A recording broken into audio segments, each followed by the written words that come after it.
Hi, welcome to my kitchen. Today we're making homemade mashed potatoes.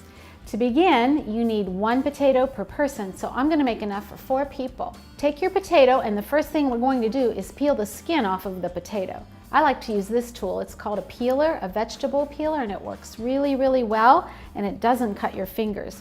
So you're just going to simply hold your potato firmly against your cutting board surface and work in a downward fashion with the peeler, and it takes the peel right off just like that. Okay, so get all of the peel off, and there you go. It's okay if there's a little bit of a spot here or there of peel, that's fine. It's okay for you to eat. So my recipe calls for cubing my potatoes. What I need to do to cube my potatoes is I first need to cut it in half so I have a nice flat surface. So very carefully, holding your potato, cut it in half, and then put it flat side down like this. Then you're going to cut some long strips in each of those halves. I'm just using a regular chef's knife.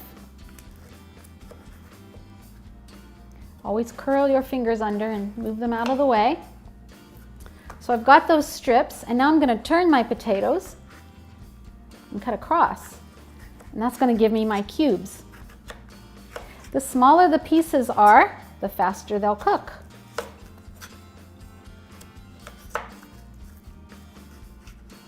Okay, and then just put those all into your saucepan.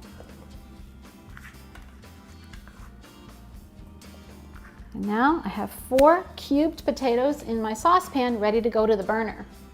Now that it's on my burner, I'm going to pour enough water into the saucepan to cover the potatoes. There we go. And I'm going to put my burner on high to begin, because I want to bring these to a boil. And next I'm going to add a tablespoon of salt. That's for flavor. You can stir that around a little bit, and soon you'll see bubbles all across the surface. That means it's boiling. Okay, my potatoes have been boiling about 10 to 12 minutes. I know that they're done because when I poke a fork into one of the potato cubes, it feels tender and soft. So now I need to drain all of this water out of this hot pot. I need to be very careful because this water can burn me. It was just boiling. I'm going to use this tool. It's called a colander. It's simply a bowl with holes in it that allows liquid to drain out, and it holds the food inside. You might have a plastic one like mine, or you might have a metal one with, that looks like just a big metal bowl with holes in it. You put that colander in the sink and just let it set in there. Very carefully take your pot of hot cooked potatoes and water and pour them into your colander.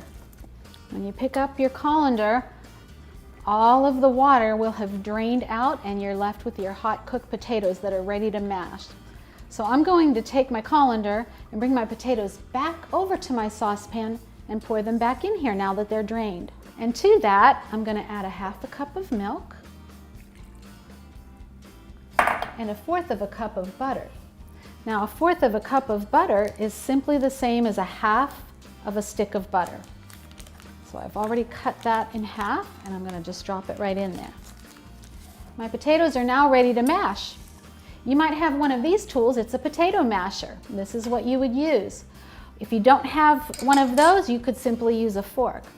Or what I'm going to use, my favorite way, is the electric mixer. I think it makes them really, really light and fluffy. So I'm going to put my electric mixer down into the pot before I turn it on, and then I'm going to go for it.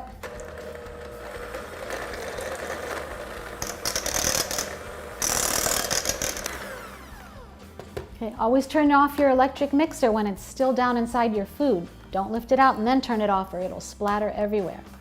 My mashed potatoes are done. They're smooth and creamy and delicious. There you go. You could serve these now right out of the pot. You could put some gravy on them. You could put some sprinkled cheese and bacon bits on them. Anything you like. And there's my homemade creamy mashed potatoes. Again, they're great just like this, or they make a great topping for my 1-dish dinner coming up next on my channel. Don't forget to subscribe.